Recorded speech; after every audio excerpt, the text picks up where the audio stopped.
बटेंगे इफ्तारियां अमीरों की चौखट पे, लगेगी लाइन गरीबों की गुर्बत का बनेगा तमाशा। बच्चियों को 2-2 घंटे धूप में बैठाया जाएगा, बेवाएं आके सुबह से लाइन में लग जाएंगी। सेठ साहब सहरी खा के जब सोएंगे ना तो 12 बजे से पहले उठेंगे नहीं वो। उस लाइन में कितनी गरीब बच्चियां बैठे बैठे थक गई, इस अमीर ज़ादे हरामखोर को क्या पता है। मत बांट ऐसी इफ्तारी, नहीं चाहिए तेरे घर का ऐसा राशन जो किसी गरीब की गुर्बत का तमाशा बनाए।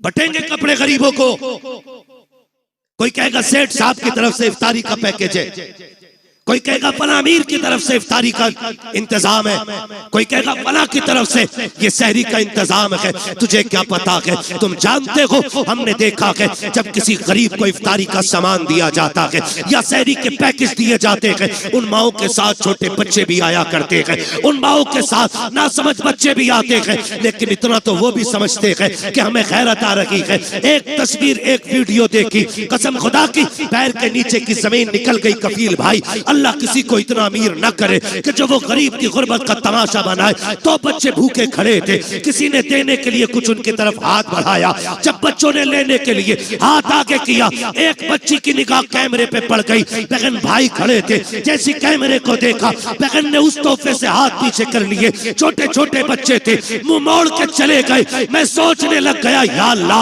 इन बच्चों को भी गैरत आती है, लेकिन इन बेगैरतों को गैरत क्यों नहीं आई। जब बच्ची के सामने कैमरा आया, उसने मुंह फेर लिया और उसने ये सोचा होगा हम फाके तो रह सकते हैं लेकिन इज्जत का सौदा नहीं करेंगे। खुदा के वास्ते किसी की इज्जत को पमाल ना करना, अगर देना है रात के अंधेरे में देना, अल्लाह तेरी कब्र के अंधेरे को उजाले में बदल डाले। हुजूर आपको देखना चाहता हूँ, हुजूर आपको देखना चाहता हूँ। अज़ीज़ाने मिल्लत इस्लामिया, ये है दामन, ये है गिरेबा, आओ कोई काम करें। मौसम का मुंह तक थे रहना, काम नहीं दीवानों का। जिस नाम से इस महफिल को सजाया गया है, ये नाम इतना बड़ा है कि अगर इस नाम को दरवाजे पे लिख दो तो बलाएं भाग जाया करती हैं। जब कभी वबाई मर्ज फैला करते हैं तो फिर एक शेर दरवाजे पे लिखा जाता है, ली खमसतुन उतफी बिहा हर्रल वबाइल हातिमा अल मुस्तफा वल मुर्तवा वबनाहुमा वल फातिमा। अगर पंजतन के हवाले से बात की जाए तो रातें नहीं, जिंदगानियां कम पड़ जाएंगी, लेकिन इन 5 तनों की हकीकत और अजमत बयान नहीं हो सकती है। मेरा इमाम कहता है क्या बात रजा उस चमनिस्तान करम की, ज़हरा है कली जिसमें हुसैन और हसन फूल। दूसरी जगह मेरा इमाम कहता है तेरी नस्ले पाक में है बच्चा बच्चा नूर का, तू है ऐने नूर तेरा सब घराना नूर का। मैं पूरी जिम्मेदारी के साथ एक बात कह दूं, लोग चिढ़ जाते हैं आला हजरत के नाम पे। एहसान आला हजरत का हमें सैयदों का एहतराम सिखाया भी आला हजरत ही ने है। ये अलग बात है कि जब तक रोटियां मैसर नहीं हो रही थी तो लोग आला हजरत करते रहे। जब टुकड़े सीधे हो गए तो कहते हैं आला हजरत की जरूरत नहीं, तो फिर हम ये कहते हैं तेरा खाए तेरे गुलामों से उलझे है मुनकरा जब खाने गुर्राने वाले। तो आला हजरत इमाम इश्क मोहब्बत ने हमें पंजतन का एहतराम सिखाया। अगर आप पहले नाम की बात करें तो वो कहते हैं सरवर कहूं के मालिक मौला कहूं तुझे, बागे खलील का गुले ज़ेबा कहूं तुझे, तेरे तो वस्फ़ बेतनाही से है बरी, हैरान हूं मेरे शाह में क्या क्या कहूं तुझे। और जब उन्हीं की अजमत अल्लामा हसन रजा बयान करते हैं तो बड़ी बात कह जाते हैं, कहते हैं फ़कत इतना सबब है इन्हें कादे बज़्म महशर का कि उनकी शान महबूबी दिखाई जाने वाली है। हम तो ये मानते हैं कि क़यामत भी उन्हीं के लिए कायम की जाएगी, इसलिए कि जो नहीं मानते थे क़यामत में उन्हें दिखाया जाएगा कि रब ने महबूब को कितनी अजमतें अता फरमाई। इसलिए क़यामत सजाई जाएगी ताकि जो मुनकिर है उन्हें आज एहसास हो जाए मुस्तफा की शान क्या है, मानेंगे वहां। फिर मेरा इमाम कहता आज ले उनकी पना, आज ले उनकी पना, आज मदद मांग उनसे, कल न मानेंगे कयामत में अगर मान गया। मैं समझता हूं यहां पे सारे हुजूर के गुलाम बैठे, बुरा ना मानिए, मैं थोड़ा कड़वा हूं मिजाज का, मुझे हजम कर लिया, बर्दाश्त कर लिया। आजाद भाई और इनके कमेटी के लोगों ने, हर किसी को हजम भी नहीं होता, क्योंकि बात जो कड़वी लगती है मैं मुंह पे कह ही देता हूं। यहां एक बंदा बता दो जो हुजूर का गुलाम ना हो। सारे हुजूर के गुलाम है ना? बोले अगर बोल सकते तो बोले, ऐसा नहीं कलकत्ता में तो आपको बोलना बिल्कुल नाजायज है। सारे हुजूर के गुलाम है ना? सारे गुलाम है ना? बूढ़े जवान बच्चे सारे गुलाम है ना? तो फिर मैं हाथ जोड़ के कहता हूं किसी बच्चे को हकीर समझ के धक्का न देना, इसलिए कि बच्चे ने भी उसी नबी का कलमा पढ़ा है जिसका कलमा तूने और मैंने पढ़ा है। मैं नहीं जानता ये बच्चे किस नजरिए से आए और इनके दिल में क्या है, लेकिन एक बात कहूंगा यार, जवानों में मक्कारी हो सकती है, बच्चों में मक्कारी नहीं हुआ करती है। जवानों में दिखावा हो सकता है, बच्चों में दिखावा नहीं हो सकता है। याद रखिएगा, इबादत सिर्फ 5 वक्त नमाज नहीं है, इबादत सिर्फ 30-29 रोजे नहीं है, पूरी इबादत सिर्फ ज़कात में मुनहसिर नहीं है, पूरी इबादत हज फर्ज में मुनहसिर नहीं है। अगर इन सारी इबादतों को जोड़ा जाए तो सबका वक्त 1.5 महीने में मुकम्मल हो जाएगा, बहुत ज्यादा वक्त लग जाएगा। तो इसके अलावा जोड़ेंगे तो 2 महीने में ये सारी इबादतें मुकम्मल हो जाती हैं अगर वक्त जोड़ा जाए तो। बाकी के बचते हैं 10 महीने, उसमें भी तो कोई इबादत होगी, उसमें भी तो कोई नेकी होगी। तो समझे, फर्ज इबादतें 2 महीने में मुकम्मल हो जाती हैं।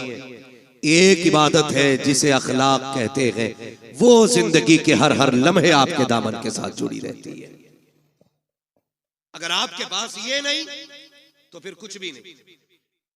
मेरी बात कान खोल के सुन लीजिएगा, अगर अखलाक तल्ख है, अगर लहजों में कड़वाहट है, अगर ख्याल में गुरूर और घमंड है, तो फिर अल्लाह इबादतें मुंह पे मार देगा।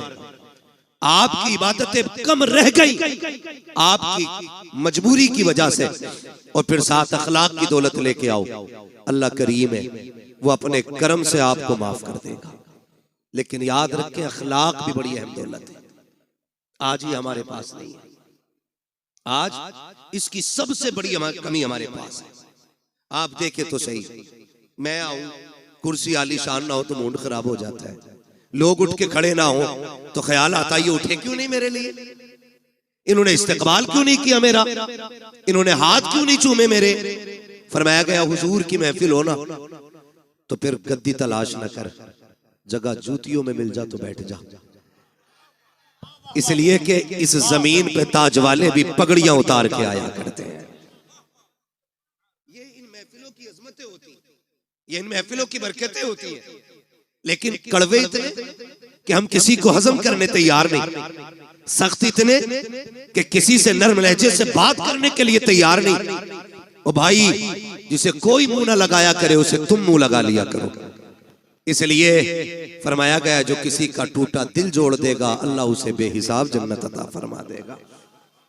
यार अच्छों से तो सब बात करते हैं ना, जिनके लहजे खूबसूरत होते हैं उन्हें तो सब सुनना चाहते हैं, जिनकी बातों में मिठास होती है उन्हें तो हर तरह बर्दाश्त किया जाता है। मजा तो तब है ना जब किसी ऐसे से बात की जाए जिससे कोई बात करने तैयार ना हो। और ये अखलाक की दौलत हमें हुजूर की चौखट से मिलती है, हुजूर की चौखट से मिलती है। एक जवान कान खोल के मेरी बात सुने, शायद मैं फ्री में जन्नत ना बांट सकूं, इसलिए कि मुझे पता है जन्नत इतनी सस्ती भी नहीं जितनी समझ रखी है। जन्नत सस्ती होती तो बिलाल कोड़े न खाते, जन्नत सस्ती होती तो करबला में 72 शहीद ना होते, जन्नत सस्ती होती तो हुजूर के चचा कलेजा निकलवाते। जन्नत मुश्किल है, तभी तो इतनी कुर्बानियां दीन के लिए दी गई है। कान खोल के मेरी बात सुन लेना मेरे भाई, बस ये सोच के ना सुनना आज तक मोबाइल में सुना, आज मुंह देख ले बंदा कैसा बोलता है। मैं कुछ भी नहीं, हकीकत ये है कि ये नाज ये अंदाज हमारे नहीं होते, झोली में अगर टुकड़े तुम्हारे नहीं होते, मिलती ना अगर भीख हुजूर आपके दर से, इस शान से मंगतों के गुजारे नहीं होते। सारे हुजूर के दर का सदका है, सारी हुजूर के दर की खैरात है। मैं कहने लगा हूं जरा समझे, आज कोई किसी से 2 मिनट बात करने इसलिए तैयार नहीं कि मुझे टाइम नहीं, मैं बड़ा बिजी बंदा हूं, मजबूरी हो सकती है, बीमार है आप, तकलीफ में, कोई बात नहीं, आप फ्री बैठे, लेकिन आपके पास टाइम नहीं। या ये कहते थे इसे कौन मुंह लगाए, ये तो पगला है, इससे कोई 2 मिनट बात नहीं करता, चल तुझे मदीने लेके चलूं। और मदीना शरीफ वो जमीन है जिसके बारे में मेरा इमाम कहता, हरम की जमीन और कदम रख के चलना, अरे सर का मौका है हो जाने वाले, हाँ संभल कर पांव रखना हाजियो, शहरे मदीना गए, कहीं ऐसा ना हो सारा सफर बेकार हो जाए। भाई वो जमीन, और अरब की जमीन ये उलमा जानते हैं, इतनी सख्त गर्मी होती है, अरब के लोग वहां की तपती हुई दोपहरी में दीवारों से चिपक चिपक के चलते हैं ताकि सूरज से जितना बचा जा सके उतना बच जाए। इतनी सख्त गर्मी, आज एसी का दौर है, आज पंखे का दौर है, लेकिन मैं हुजूर के दौर की बात कर रहा हूं, जाहिरी दौर की, मैं उस दौर की बात कर रहा हूं जिस दौर में खड़ा होना तो बड़ी बात है, सूरज के सामने टिकना मुश्किल था। उस दौर में अचानक एक खातून आ गई, हुजूर को इशारा किया, हुजूर सहाबा की मजलिस से उठे और जाके बात करने लग गए। थोड़ी देर नहीं, बहुत देर हो गई, सहाबा कहते हम देखते रहे कब ये जाए, कब ये बात खत्म हो, कब जाए, कब बात खत्म हो। जानते, कहते हुजूर पैर बदले बगैर उससे बात करते रहे थे, पैर बदले बगैर। आज मुझे बताइए किसकी गारंटी है जन्नती की? है कोई जो ये कहते मुझे मौत ईमान पे आएगी? है कोई जो ये कहते कब्र के सवालात से यूं निकल जाऊंगा? किसी के पास गारंटी है कि पुलसराज से यूं उड़ जाएंगे हम? पता है कि मीजान पे अमल रखे जाएंगे तो नेकी भारी होगी कि गुनाह? कुछ नहीं पता ना, तो फिर अकड़ किस बात की है, फिर घमंड किस बात का है? आज अपनों को वक्त देने का टाइम नहीं हमारे पास, 3 मिनट अपनों की बात नहीं सुन सकते। माफ कीजिएगा, ऐसे बड़े होने से कोई बड़ा होना नहीं कि आपको अपनों से मिलने के लिए नीचे उतरना पड़े। आप हमेशा इतने छोटे रहिए कि जब कभी अपनों से मिलना पड़ा करे तो कदम नीचे न लाना पड़ा करे। ये याद रखिएगा, वरना ये तकलीफें आज मुआशरे को खाती जा रही है। इन चीजों ने आज मुआशरे को तबाह कर रखा है। मुझे बताया जाए, अल्लाह ने 5 भाई बनाए तो 5 बराबर तो नहीं होते ना। कोई 50,000 कमाता है, कोई 1 लाख कमाता है, कोई किस्मत से 5 लाख कमा रहा है, कोई मुकद्दर से 10 कमा रहा है, कोई 50 लाख कमा रहा है। लेकिन एक ऐसा है जो सिर्फ ठेला लगाता है, भाई वो भी नहीं कही, वो भी ठेला लगा रहा है। मुझे बताओ, एक बाप के 5 बेटे, एक 50 लाख कमा रहा है, एक ठेला लगा रहा है, बताओ कसूर किसका है? कोई कह सकता है कि ये जो ठेला लगा रहा है इसने कोई गुनाह किया था जिसकी वजह से इसको ठेला दिया गया? या जो एक साइन से 50 लाख कमा रहा है इसने कोई ऐसी नेकी की थी कि इसके एक साइन से 50 लाख पैदा होते चले जा रहे? ऐसा तो नहीं होगा ना। जब सारे ही अल्लाह के बंदे हैं तो फिर ये फर्क किस लिए? तो फरमाया गया, याद रखना, खुदा किसी से लेके आजमाता है और खुदा किसी को दे के आजमाता है। किसी से लेके आजमाया जाता है, किसी को बोले, किसी को दे के आजमाया जाता है। तेरी मेरी खुराक कितनी? 1 रोटी, 2 रोटी, 3 रोटी, 5 रोटी, 10, बस। अगर बंदा कमा रहा है 50 रोटियों का तो फिर सोचना तो बनता है ना कि मेरी खुराक तो 10 रोटी थी, अल्लाह ने 50 का पैसा क्यों दिया? अगर ये ख्याल आए फिर मुड़ के रिश्तेदारों को देखो, फिर मुल्क के खानदान को देखो, फिर पड़ोस को देखो, फिर लोगों की जरूरतों को समझो। अगर तेरे दरवाजे पे कोई जरूरतमंद रहता है, कभी एक वक्त का खाना उसे भी खिला दिया करो। अगर तुम्हारे पड़ोस में कोई गरीब रहता है, कभी उसके भी काम आ जाया करो। अगर तुम्हारे पड़ोस में ऐसे लोग रहते हैं कि जिनके पास दवा के लिए पैसे ना हो, तो अपने बच्चों के बर्गर पिज्जे छोड़ करके कभी किसी गरीब को दवा भी दिलवा दिया करो। लेकिन हो क्या गया है, हम अपनी कमाई की कसरत को अपना हुनर समझते हैं, फन समझ करके उसको तिजोरी में इकट्ठा करते हैं। और तुम्हें खुदा का वास्ता, अल्लाह कादिर मुतलक है, जैसा वो देना जानता है वैसा लेना जानता है। अगर देने पे आता है छप्पर फाड़ के देता है, अगर लेने पे आता है चमड़ियां उधेड़ के ले लेता।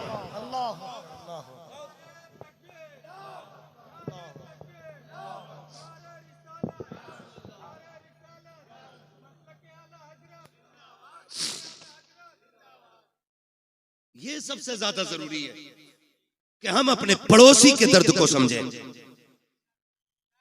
हम अपने जरूरतमंद भाई को देखें। कसम खुदा की ये बहुत बड़ी नेकी थी, लेकिन नहीं जी, आज तो बोटी अपने घर खाता है और खिलाल पड़ोसी के सामने जाके करता है। क्यों? कि आज पाए तोड़ के आ रहा हूं, आज पाए तोड़े, आज मैंने चिकन खाया, आज मैंने मटन खाया। इस्लाम क्या कहता है? मेरे नबी ने फरमाया तुम्हें इजाजत नहीं है कि तुमने अगर हड्डी वाला गोश्त खाया हो तो अपने दस्तरखान की हड्डी अपने दरवाजे पे डालो। कहीं ऐसा ना हो तुम्हारे पड़ोस में कोई गरीब रहता हो और उसके बच्चों की निगाह हड्डियों पे पड़ गई और उनका दिल अगर कह गया काश हम भी गोश्त खाते, और बच्चों के बाप की हैसियत नहीं हुई गोश्त खिलाने की, तो फरमाया गरीब का दिल टूट जाता।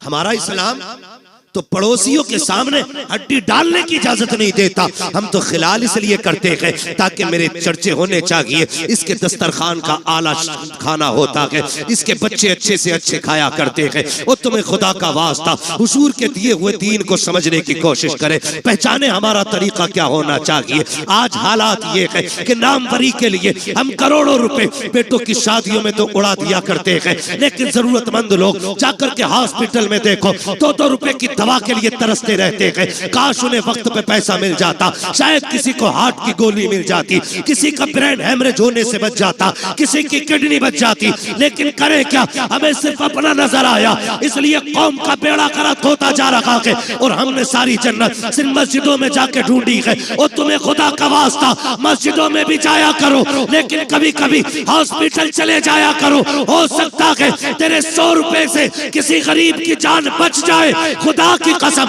अगर ऐसा हो गया काबे वाला भी राजी हो जाएगा, मदीने वाला भी। नारे तकबीर, नारे रिसालत, फैज़ाने पंजतन कॉन्फ्रेंस। सुभान अल्लाह।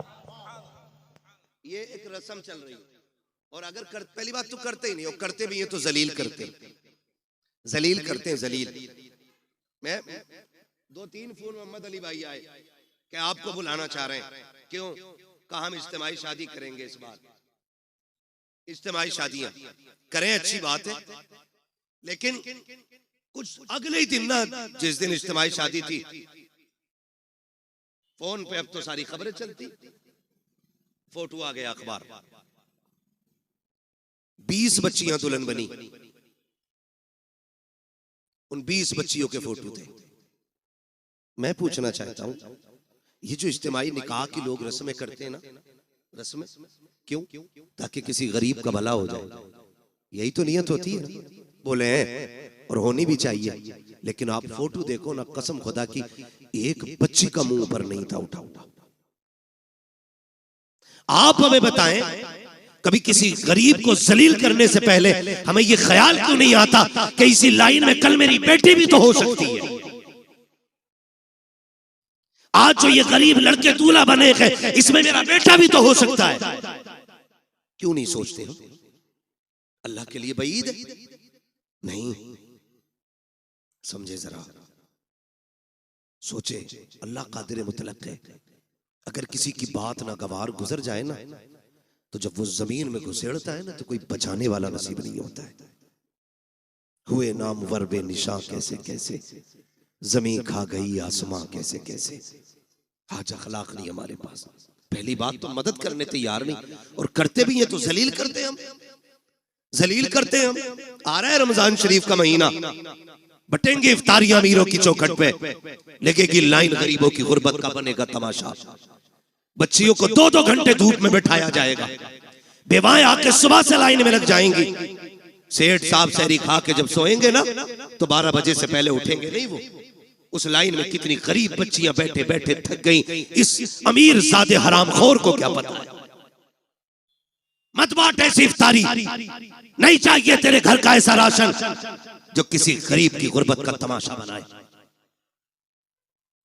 बटेंगे कपड़े गरीबों को, कोई कहेगा सेठ साहब की तरफ से इफ्तारी का पैकेज है, कोई कहेगा फला अमीर की तरफ से इफ्तारी का इंतजाम है, कोई कहेगा फला की तरफ से ये सहरी का इंतजाम है। तुझे क्या पता है, तुम जानते हो, हमने देखा है जब किसी गरीब को इफ्तारी का सामान दिया जाता है या सहरी के पैकेज दिए जाते हैं, उन माओं के साथ छोटे बच्चे भी आया करते हैं, उन माओं के साथ नासमझ बच्चे भी आते हैं, लेकिन इतना तो वो भी समझते हैं कि हमें गैरत आ रही है। एक तस्वीर, एक वीडियो देखी, कसम खुदा की पैर के नीचे की जमीन निकल गई। कफील भाई, अल्लाह किसी को इतना अमीर न करे कि जो वो गरीब की गुर्बत का तमाशा बनाए। तो बच्चे भूखे खड़े थे, किसी ने देने के लिए कुछ उनकी तरफ हाथ बढ़ाया, जब बच्चों ने लेने के लिए हाथ आगे किया, एक बच्ची की निगाह कैमरे पे पड़ गई। बहन भाई खड़े थे, जैसी कैमरे को देखा बहन ने उस तोहफे से हाथ पीछे कर लिए। छोटे छोटे बच्चे थे, मुंह मोड़ के चले गए। मैं सोचने लग गया, या अल्लाह, इन बच्चों को भी गैरत आती है,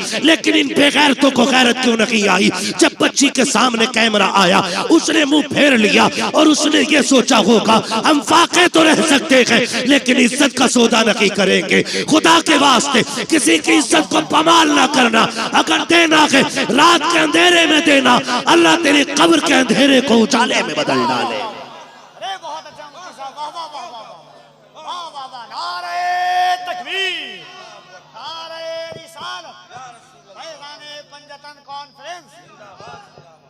सलामत रहो आप लोग। मैं एक बात कहना चाहता हूं, हम नेकी करते तो तमाशा बनाते।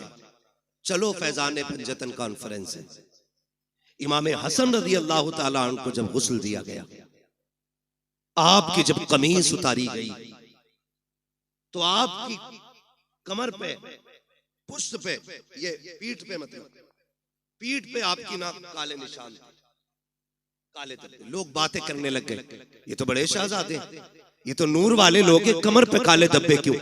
जब ये बातें हुई ना तो आपके गुलाम थे, कहने लगे वादा किया था आका ने कि किसी से बताना मत, लेकिन आज इज्जत की बात आ गई तो बोलना पड़ रहा है। कहा तुम बताओ, कहा इल्जाम न देना, गलत न सोचना, ये कोई ऐब के धब्बे नहीं, ये वो धब्बे जब सारी दुनिया सो जाती थी तो इमाम हसन नाज की बोरी कमर पे रख के यतीमों के दरवाजे पे पहुंचाने के लिए जाया करते थे।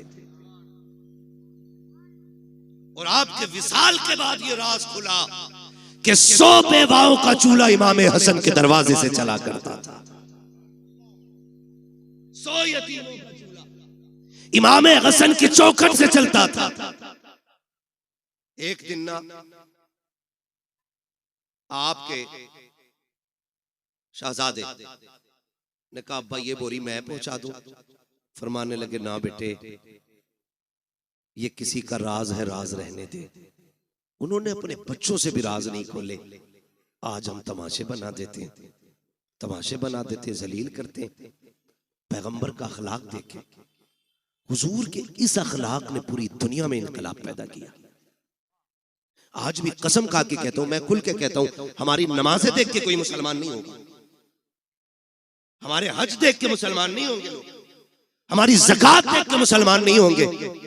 अगर अखलाक हुजूर वाले हो जाएं तो आज भी लोग कलमा पढ़ना शुरू कर देंगे। आज भी अखलाक की जरूरत है, अच्छे अखलाक की, जो हमारे बीच नहीं है। ये मत समझना मैं नमाज को हल्का कर रहा हूं, मैं नमाज ये कहना चाह रहा हूं नमाज पढ़ो ना पढ़ो, नहीं, नमाज दीन का सतून है। ये कर्ज है, ये तो पढ़नी पढ़नी है, ये तो हर हाल में अदा करनी है, ये तो पढ़ के ही मरना है, मगर साथ जो करना है ना वो ये भी रखना है। अखलाक बड़ी चीज है। कसम खा के कहता हूं, माफ कीजिए, मैयतें होती हैं यहाँ, बोले डर क्यों रहे हो, कहोगे हाँ तो मर थोड़ी जाओगे, लोग मरते हैं कि नहीं? देखे जनाजे? आपने देखा होगा जब बंदा मर जाता है घर के आगे कुर्सियां पड़ती, बीच में कुर्सी यतीमों के चचा की होती है। चचा होता है तो ताऊ की होती है, बीच में कुर्सी डाल के बैठता है। लोग आते हैं ताजियत के लिए।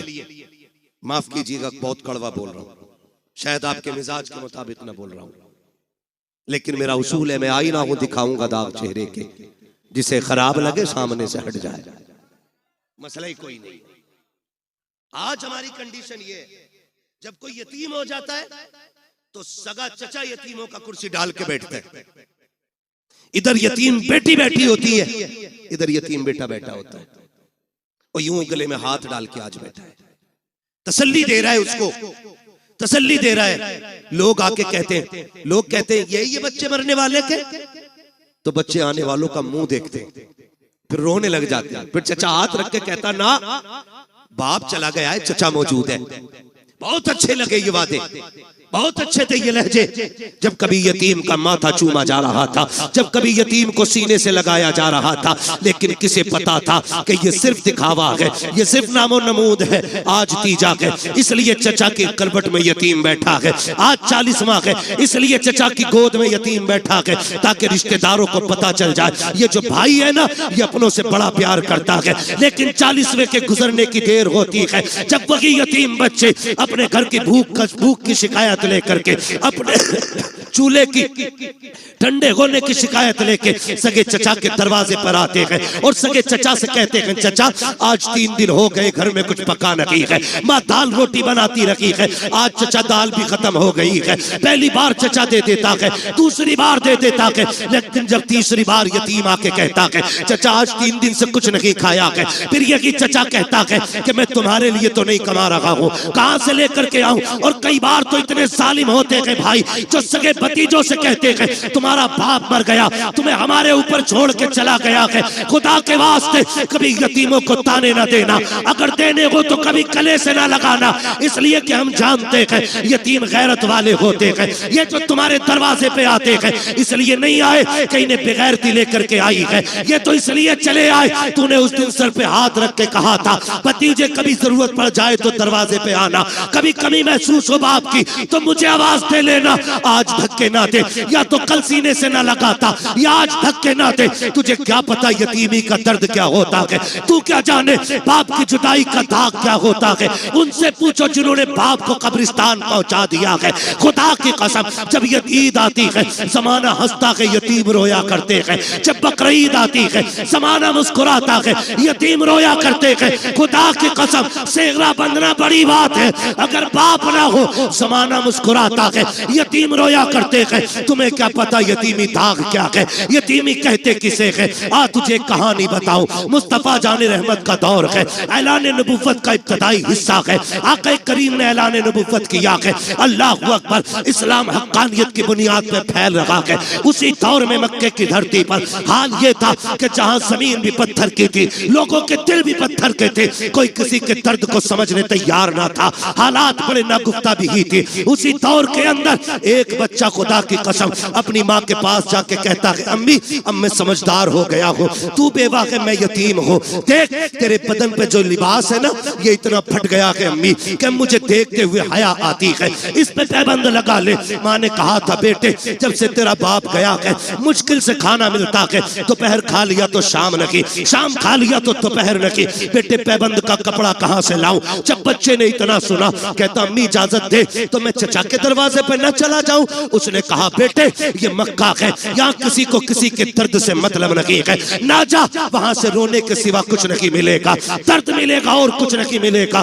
बच्चा ने कहा माँ हो तो सकता है कि कभी मुझे देख के उसके सीने में भाई की मोहब्बत जाग जाए, ये भी तो हो सकता है मेरे चेहरे को देखे तो मेरे बाप की याद आ जाए। अम्मी इजाजत दे। माँ ने ना चाहते हुए भी बच्चे के इसरार पे बच्चे के सर पे हाथ रखा, बेटे अगर तू कोशिश करना चाहता है तो जा जाके कर ले। जब बच्चा चचा के दरवाजे पे आया, दरवाजे पे दस्तक दी, अंदर से चचा निकला, देखा भतीजा खड़ा है, कहा कैसे आए हो? उसने हाथ जोड़ के कहा देख आज तक वाकई में कट गई, हमने कभी रोटी नहीं मांगी, हमने पूरी जिंदगी काट दी, आज तक तुझसे सवाल नहीं किया। चचा एक मोहताजी ले आई है, मजबूरी में आना पड़ा है। कहा कौन सी मजबूरी? कहा मेरी माँ ने जो कपड़े पहन रखे हैं वो इतने फट चुके हैं कि बदन जगह जगह से दिख रहा है, इसलिए आया हूँ, एक चादर दे दे ताकि माँ का बदन छुप जाए। जैसी इतनी बात बच्चे ने कही है, चचा ने धक्का दिया, कहा तेरा बाप मेरे ऊपर बोझ बना के गया था, नहीं है तुम्हारे लिए एक फूटी कौड़ी भी।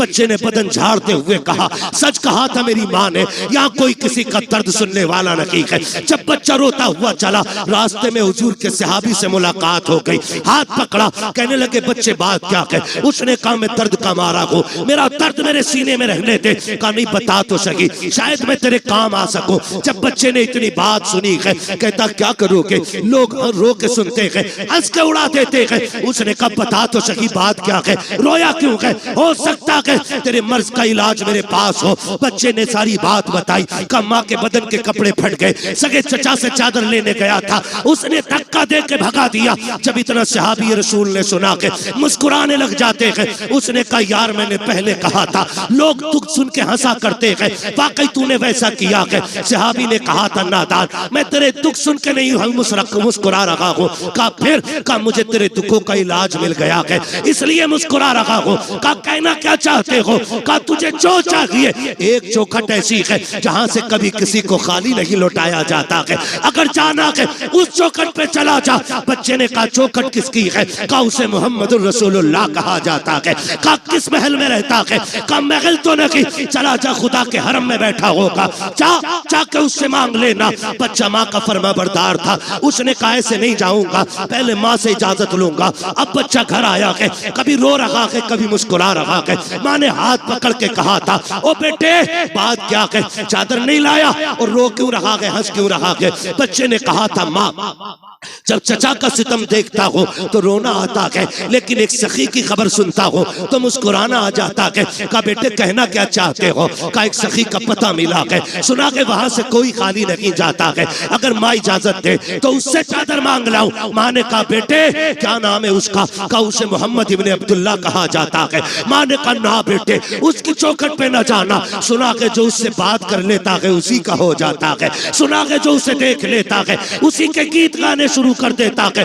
और सुना ये भी है कि जो उसके पास जाता है वो उसे कलमा पढ़ा के छोड़ता है। जब बच्चे ने इतना सुना कहा था अम्मी तेरे सर की कसम खा के कहता हूँ इजाजत दे, मैं तेरा लाल हूँ, मैं कलमा नहीं पढ़ूंगा, अगर चादर ऐसे ही देंगे तो ले आऊंगा, लेकिन चादर के बदले में कलमा नहीं पढ़ूंगा। माँ ने कहा ठीक है फिर चला जा, लेकिन कलमा नहीं पढ़ना है। बच्चा आया दौड़ करके, मुस्तफा हरम में बैठे हैं, उसने आके कहा था या मोहम्मद इब्ने अब्दुल्ला। जैसी बच्चे ने इतनी आवाज दी है, नबी के तेवर नहीं बदले हैं, नबी के चेहरे पे शिकन नहीं आई थी, ये नहीं सोचा था इस बच्चे ने नाम कैसे लिया। नबुव्वत वाली आंखें फिरी, मुस्कुरा के बच्चे को देखा। आका कहते क्या बात है बेटा? उसने कहा जरा इधर तो आइए। अल्लाह अकबर, बच्चा बुला रहा है। नबियों का इमाम अपनी जगह से उठा और यतीम के करीब चला के आके करीब गए हैं। उसने कहा ठहर जाइए, पहले मेरी कुछ शर्तें हैं वो मान लीजिए। आका कहते बात क्या है बेटे? कहा कि मुझे मजबूरी लेके आई है,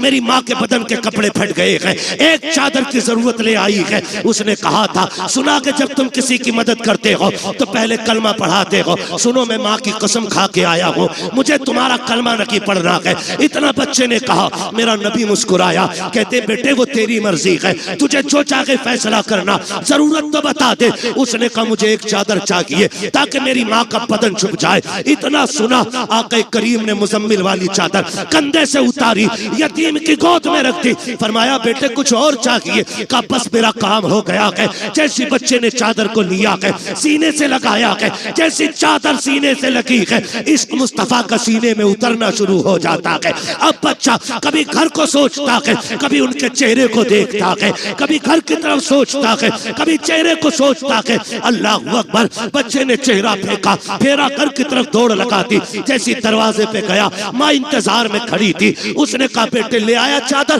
कहा हाँ। कहा बेटे पहले बता तूने कलमा तो नहीं पढ़ा उनका? बच्चा कहता है माँ तेरे सर की कसम, कौन कहता है कि वो जबरदस्ती कलमा पढ़ाते हैं? मैंने जाके उनसे ये कहा था मुझे तुम्हारा कलमा नहीं पढ़ना है। उन्होंने कहा वो तेरी मर्जी है, जरूरत बता। तो अगर मैंने चादर का नाम लिया, उन्होंने अपने कंधे की उतार के दे दी। जब इतना सुना के माँ चादर को पकड़ के रोकने लग गई। उसने कहा पगले सिर्फ चादर लेके आया है, उस नबी का दीन क्यों नहीं लेके आया? वाह वाह वाह वाह।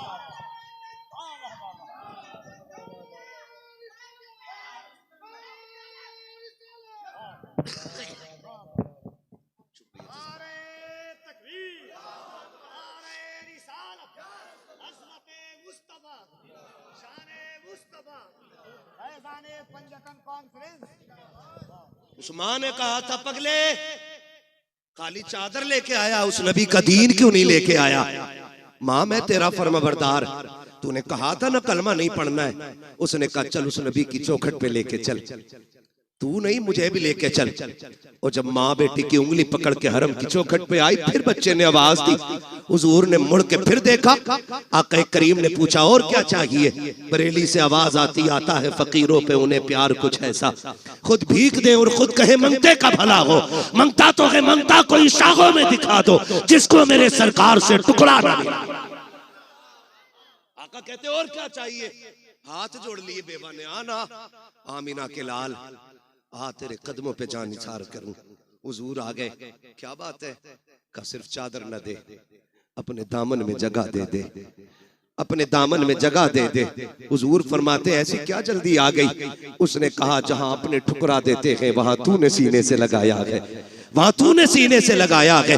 उस औरत ने कहा था महबूब अब जीना है तो तेरे कदमों में जीना है। ओ यार मैं कहना चाहता हूँ जब ये अखलाक हमारे लोग देखेंगे इंशाअल्लाह, कल भी दीन बढ़ रहा था फिर से बढ़ना शुरू हो जाएगा इंशाअल्लाह, मगर शर्त है अखलाक हुजूर वाले होने चाहिए। क्यों यतीम के सर पे हाथ रखा और फिर क्यों उसे धक्का दे दिया? मेरा नबी तो गैरों के सर पे हाथ रख रहा है, गैरों के सर पे हाथ रख रहा है। आता है फकीरों पे उन्हें प्यार कुछ ऐसा, खुद भीख दे और खुद कहे मंगते का भला हो। अभी सुना नहीं शेर के अंदाज में कहा था, बताया था कि हुजूर ईद के दिन भी यतीम को सीने से लगाते हैं, ईद के दिन भी सीने से लगाते हैं। हाथ जोड़ के पूछना चाहता हूँ अमीरों शहजादों पैसे वालों, अल्लाह तुम्हें अमीर रखे, तुम्हारी दौलत से कोई दुश्मनी नहीं, मगर सच बता मेरा बेटा ईद के दिन, तेरा बेटा ईद के दिन 10,000 के कपड़े पहने और उसी दिन कलमा पढ़ने वाले का बच्चा ईद के रास्ते में चने बेचे, तो क्या तुझे हुजूर का दीन याद नहीं आता? क्या इस बच्चे का हक नहीं था ये भी ईद के दिन नए कपड़े पहने? क्या इस बच्चे को ये हक नहीं कि ये भी ईद के दिन 2 रकात के लिए ईदगाह में जाए? क्या ये आज भी चने बेचेगा, आज भी खिलौने बेचेगा, आज भी इसके हिस्से की खुशियां नहीं? ओ यार तुम्हें क्या पता है, यतीमों के सर पे हाथ रख दिया करो, खुदा की कसम अगर वो राजी हो गया हो सकता है तेरी ईद की नमाज से ज्यादा सवाब यतीम की मुस्कुराहट में दे दिया। ये भी तो हो सकता है, अजर का मालिक अल्लाह है, वो जिस अजर से चाहे राजी होकर के सवाब दे दे। उसके खजानों में कमी कमी कमी नहीं है। हुजूर यतीम को सीने से लगा रहे, अजमेर वाले को सारे ही जानते ना, अजमेर वाले बाबा को सुनाने अपनी बर्बादी के अफसाने कहा जाते, तेरा दर छोड़कर खाजा ये दीवाने कहा जाते। हमेशा भीख हमने तो इसी चौखट से पाई है, हम अपना दामन उम्मीद फैलाने कहा जाते। सारे ही जानते अजमेर वाले आका को। सुने बात याद आ गई, सरकार गरीब नवाज जब छोटे थे ना, अम्मी ने नए कपड़े पहना के ईदगाह के लिए भेजा। जब निकले ना ईद की नमाज पढ़ने आए तो नए कपड़े थे, रास्ते में यतीम बच्चा खड़ा था, उसके कपड़े फटे पुराने थे, कंधे पे हाथ रखा, क्यों ना रखता, करीम इब्ने करीम है, सखी इब्ने सखी, ये नस्ल करीमों की लजपाल घराना है ना। कंधे पे हाथ रखा, यार तूने क्या औलिया बना रखा है, तूने ही नए कपड़े नहीं पहने? बच्चा रो के कहता मेरा कोई भी नहीं है, मेरा कोई भी नहीं है। कौन नए कपड़े पहना था? न माँ है न बाप है, मैं लावारिस हूँ। कंधे पे हाथ रखा का फरमाने लगे हम हैं ना, फिर लावारिस कैसा है? कहा आप ईद पढ़ने जा रहे हैं, इतनी जल्दी क्या करेंगे? फरमाने लगे ठीक है एक काम कर, 2 तेरे कपड़े पुराने हैं, 2 मेरे कपड़े नए हैं, ऐसा कर अपनी कमीज मुझे दे दे, मेरी कमीज तू ले ले, एक तेरा नया हो जाएगा एक मेरा नया हो जाएगा। एक तेरा पुराना हो जाएगा, एक बोले बोल सकते हैं, एक तेरा पुराना हो जाएगा, एक मेरा पुराना हो जाएगा। कपड़े बदल लिए, घर आए, माँ ने बेटे का हाल देखा, मोइन जी अम्मी का दो नए पहन के गया था, एक पुराना किधर से पहन के आया। अम्मी एक गरीब खड़ा था, उस पे कपड़े नहीं थे, उसकी कमीज मैंने ले ली और अपनी कमीज उसे दे दी थी। तब माँ ने कहा था, मेरे लाल तू बड़ा गरीब नवाज है। आज तक दुनिया गरीब नवाज कह रही है, आज तक दुनिया गरीब नवाज कह रही है। हाथ जोड़ के कहना चाहता हूँ, खुदारा अपनों के दर्द बांटो। आज दर्द बिखरे पड़े हैं, जलसों की कमी नहीं है, महफिलों की कमी नहीं है, खतीबों की शोरा की कमी नहीं है, मेरे जैसे कितने निकम्मे फिर रहे हैं। आज कमी है तो अहले दिल की कमी है, आज कमी है तो दर्द समझने वालों की कमी है। हाँ, अगर किसी का दर्द देख के तेरी आंख में आंसू ना आए तो फिर जाके रात को लेट के सोच, लुक़्मे हराम के है, ये तरबियत अच्छी नहीं हुई है। खुदारा रवैये अच्छे करें, हम तो अपनों के ना हो सके, गैरों से क्या उम्मीद, गैरों को क्या उम्मीद हमसे होगी। दर्द बांटने के आदी बने, एक दूसरे को प्यार बांटे, एक दूसरे को मोहब्बतें बांटे। आप देखें तो सही, आप जिंदगी के हालात देखें और बख्शिश देखें, नवाजिशें देखें, आप कैसे कैसे नवाजा जाता है। बात बढ़ जाएगी क्योंकि अभी एक मुकम्मल शायर को सुनना है हमें और आपको, ठीक है ना। बात 3 बजने को आ गए हैं, ठीक है, किसी को कहीं जाना है, किसी को कहीं जाना है, लेकिन जाने से पहले एक दुआ के उजाले अपनी यादों के हमारे साथ रहने दो, न जाने किस गली में जिंदगी की शाम हो जाए। जाना नहीं है तुम्हें, तवज्जो है सारे लोगों की। करूं बात आगे, दर्द बांटा करो, एक दूसरे की जरूरत समझा करो, एक दूसरे की जरूरत समझा करो। अभी पढ़ दूं, ये शजरा तो आने से पहले ही फरमाइश आ गई थी। मैसेज पहुंच जाते हैं पहले, आ रहे हो शजरा जरूर सुनाना। कभी कभी मन में आता खाली शजरा सुनाओ निकल ले, है ना। चलिए खैर, आपकी मोहब्बत है, मैं बात पूरी करने लगा हूं। कहते हैं जरा या रसूल अल्लाह, जितने थक गए हैं वो आहिस्ता से, और जो अभी नहीं थके वो कहते हैं जोर से या रसूल अल्लाह। माशाल्लाह कोई थका ही नहीं है, कोई थका ही नहीं। अल्लाह आपको सलामत रखे।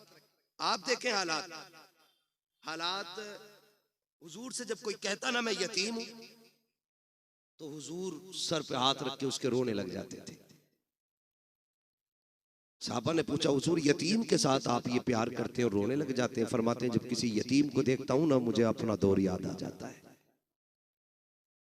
इसलिए आपसे मेरी गुजारिश है, अल्लाह तौफीक दे, अपने रिस्क में यतीमों का हिस्सा रखिएगा, अपने हिस्से में, अपने रिस्क में बेवाओं का हिस्सा रखिए, और अल्लाह के नाम पे तिजारत कीजिए। कसम खा के कहता हूं, कलकत्ता के समंदर की मछली भी आपको उतना नफा नहीं देगी जितना रब के नाम पे की गई गरीब से तिजारत आपको नफा दे जाएगी।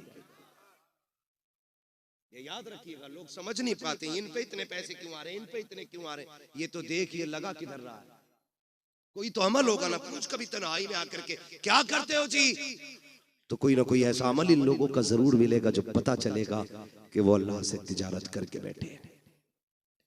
खुदा आपको सलामत रखे। ये नस्ल करीमों की लजपाल घराना है। हुजूर ने सबसे प्यार किया। सहाबा फरमाते, औरत आ गई, सारे लोग उसको पागल कहते थे, बहुत देर तक हुजूर से बात करती रही। जब वो चली गई तो सहाबा ने कहा, हुजूर आपका वक्त बड़ा कीमती है और आप एक पागल औरत से इतनी देर तक बात करते रहे। मेरे नबी ने मुस्कुरा के कहा, दुनिया उसे पागल समझ कर ठुकराती है, क्या मैं भी उसे मुंह न लगाऊं? आका फरमाते हैं, जिसे कोई सीने नहीं लगाता उसे आमिना का लाल सीने से लगाने के लिए आया है। ये अखलाक पैदा करें, ये दिलों में गुंजाइश पैदा करें, अपनों के लिए जगह बनाएं। और खैर रह गई हुजूर की बात, हमसे उनकी बराबरी तो नहीं हो सकती, उनकी नकल करने की कोशिश करें। अगर नकल भी मकबूल हो गई तो इंशाअल्लाह बख्शिश की जमानत हो जाएगी, बख्शिश की जमानत हो जाएगी। ये कोशिश कीजिएगा, वरना उनकी सखावत हातिम ताई का पोता, हातिम ताई का पोता इमाम हसन से मुलाकात हो गई। हातिम ताई के पोते। चेहरा देख के कहने लगा, पहली मुलाकात थी, उसने पूछा यार ये किसी बादशाह का बेटा है क्या? कहा क्यों? कहा चेहरा बता रहा कि जैसे महलों में पला है। किसी ने कहा नहीं, ये बादशाह का नहीं, नबी की बेटी खातून जन्नत फातिमा ज़हरा का बेटा है। उसने जब इतना सुना कि हुजूर का नवासा है, वो आया करीब और कंधे पे आके हाथ रखा, कहने लगा मुझे पहचाना? अब ये कितने बेनियाज लोग हैं। कहने लगे तुझे पहचानने से मतलब भी क्या, हम क्यों पहचाने? उसने कहा मैं हातिम ताई का पोता। तो आपने फरमाया होगा। कहने लगे आप अपना तारुफ कराएं। फरमाने लगे हमें तारुफ की जरूरत नहीं, हमें कायनात का जर्रा जर्रा जानता है। वो और चिढ़ गया। उसने कहा अच्छा ये बताओ तुम्हारे दादा बड़े थे कि मेरे दादा बड़े थे? तो आप फरमाते तेरे दादा को कौन जानता है, मेरे नाना के चर्चे तो अर्शों पे हुआ करते हैं। चुप हुआ। उसने फिर सोचा अगली बात क्या कहूं। उसने जो अगली बात इमाम हसन से कही ना, कहने लगा अच्छा ये बताइए क्या आप जानते मेरे दादा की सखावत के किस्से कितने मशहूर हैं? फरमाने लगे कितने मशहूर हैं? उसने कहा दुनिया जानती है, मेरे दादा के महल के 7 दरवाजे थे। कितने बोले? 7 दरवाजे। फिर का सखी इतने बड़े थे कि अगर फकीर आता पहले दरवाजे पे आता, वहां से भी भीख दे दी जाती। फिर वही फकीर दूसरे दरवाजे पे आता। का इतना सखी था मेरा दादा कि धक्का नहीं देता, भीख देता था। का फिर वही फकीर तीसरे दरवाजे पे आता। का फिर धक्का नहीं मिलता, भीख मिलती। का एक एक करके 7 दरवाजों पे जाता था, भीख दी जाती थी। का मेरा दादा इतना सखी था, 7 दरवाजों से भीख देता था। मेरा इमाम मुस्कुरा के कहता ये भी कोई सखावत है? उसने कहा कहना क्या चाहते हो? कहा कि सुन, तेरे दादा के महल के 7 दरवाजे और एक फकीर पहले दरवाजे पे मांगता, फिर दूसरे पे, फिर तीसरे पे। फरमाने लगे दूसरे पे तभी जाता था ना जब पहले से जरूरत पूरी नहीं होती थी। ये भी कोई सखावत है कि दूसरे दरवाजे पे तब गया जब पहले से जरूरत पूरी नहीं हुई। और कब कंजूस इतना बड़ा था तेरा दादा कि दूसरे से भी भला पूरा नहीं हुआ, फिर वो तीसरे पे आया। का तीसरे से भी जरूरत पूरी नहीं हुई। का हद तो ये है कि दरवाजे खत्म हो जाते थे, जरूरत खत्म नहीं होती थी। का ये तेरा दादा है और एक मेरा नाना है, 7 दरवाजे नहीं, एक चौखट है और एक चौखट से जिसे एक बार दे देता है उसकी पुश्तों को कभी मांगने की जरूरत नहीं पड़ती।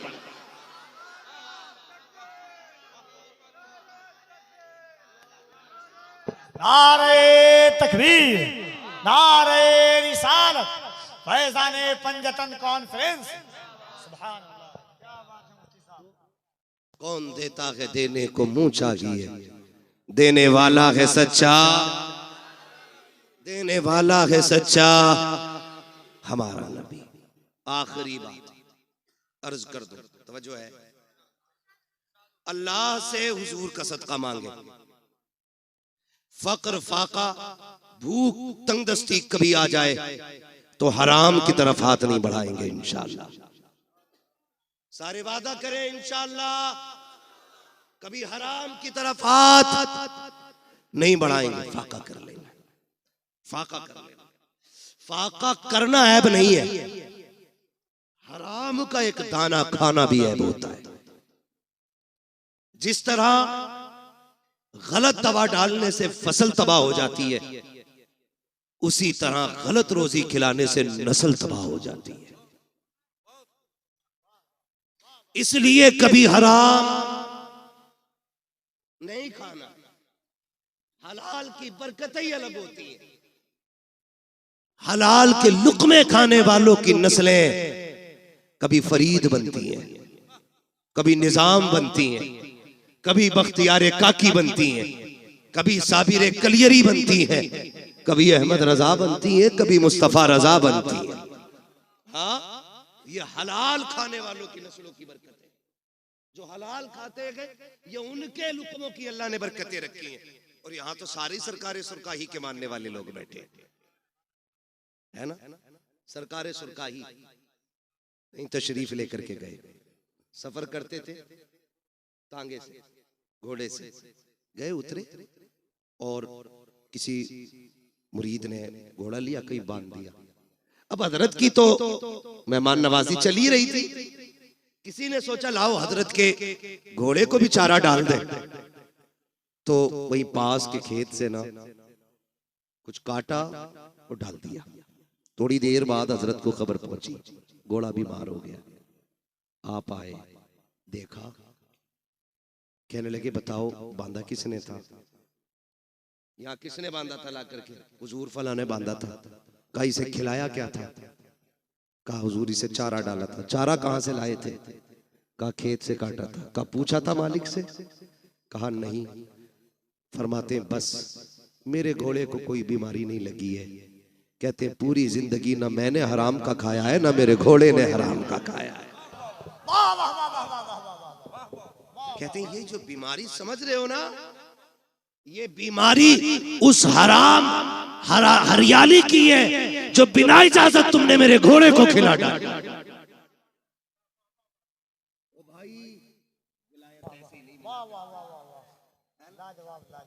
विलायत ऐसे ही नहीं मिला करती है, लुक़्मे हलाल के होते हैं तब अल्लाह का कुर्ब नसीब हुआ करता है। करेंगे इंशाअल्लाह कोशिश, है ना? करेंगे इंशाअल्लाह। हलाल खाएंगे, हलाल कमाएंगे। रज़ाक कौन है? सारे बोलो कौन? रोजी कौन देता है? अल्लाह। जिसे ना मिलती है हुजूर का वसीला दे के मांगे,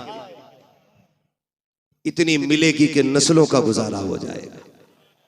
हाँ, आला हजरत ने सिखाया वही रब है जिसने तुझको हमतन करम बनाया, हमें भीख मांगने को तेरा आस्था बताया। तुझे हमद है खुदाया, तुझे हमद है खुदाया। वो कवारी पाके मरियम व नफख्तु फीह का दम है अजब निशान आजम, मगर आमिना का जाया वही सबसे अफजल आया, वही सबसे अफजल आया। तुझे हमद है खुदाया, तुझे हमद है खुदाया। यही बोले सिदरा वाले, ये चमने जहां के ठाले, सभी मैंने छान डाले, तेरे पाए का न पाया। तुझे यक ने यक बनाया, तुझे यक ने यक बनाया। तुझे हमद है खुदाया, तुझे हमद है खुदाया। मांगेंगे अल्लाह से हलाल रोजी की तौफीक इंशाअल्लाह। हाँ, बस फरमाइश रह गई है मेरे भाई की, हुजूर का शजरा पढ़ना है, ठीक है ना? मैंने 3 बज गए, एक घंटा मैंने जो फर्ज है ना खतीब का वो मैंने अदा कर दिया, ठीक है? उसके बाद ऊपर को तो फिर उसकी तरफ से इनाम होता है, 15 बोल दे, 20 मिनट एक्स्ट्रा बोल दे, ठीक है ना? खुदा आपको सलामत रखे। ये हमारे बड़े जिम्मेदार लोग हैं, ये वो लोग हैं कि जो बिना किसी लालच में हुजूर की महफिल में आए बैठे हैं।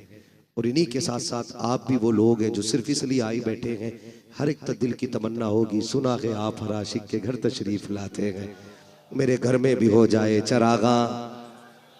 हाँ, आपने पंजतन के नाम से महफिल सजाई है।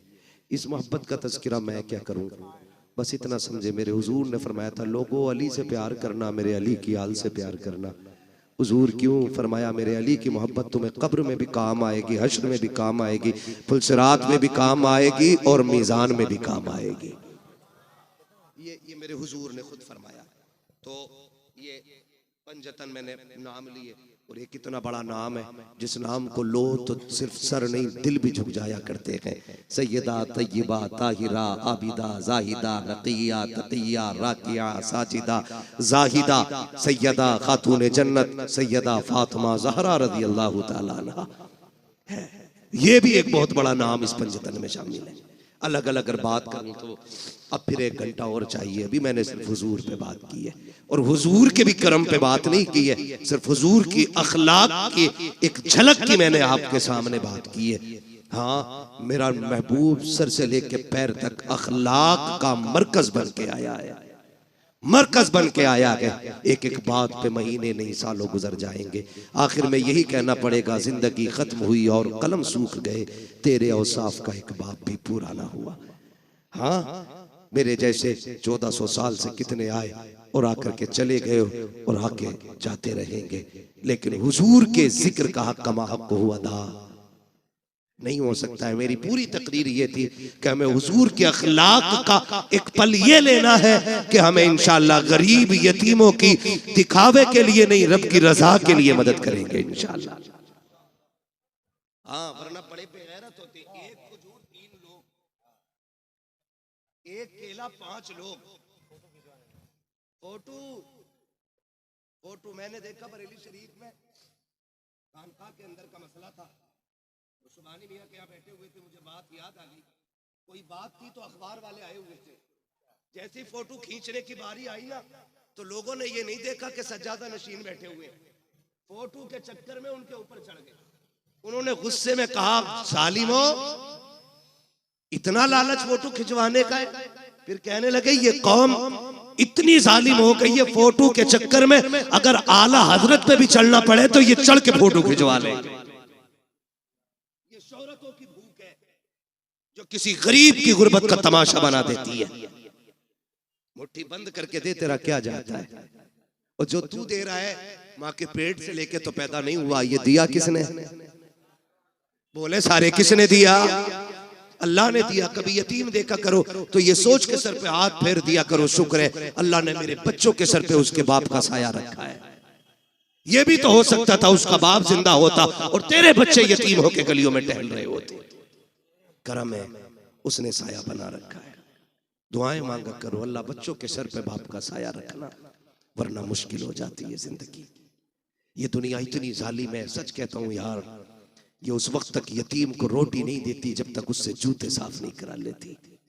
ये बेवा के बदन पे उस वक्त तक कपड़ा नहीं डालती जब तक उसके कपड़े नहीं उतरवा लेती। कितने बाजार पे जिस्म इसलिए बिक गए कि घर में रोटी नहीं थी, और हम ज़कात के लिए बिरादरी ढूंढते रह गए, पेशावर लोग तलाश करते रह गए। जरूरी नहीं है जो हाथ नहीं फैला रहा है वो जरूरतमंद नहीं।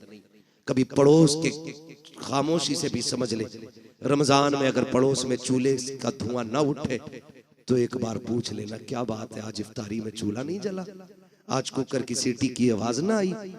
अगर वो चुप हो जाए तो समझ लेना आज चूल्हा खाली रह गया है। फिर अपने घर का सारा खाना उठा, रब ने तुझे इस्तिताअत दी है तो उस भूखे के बच्चों को जाके खिला।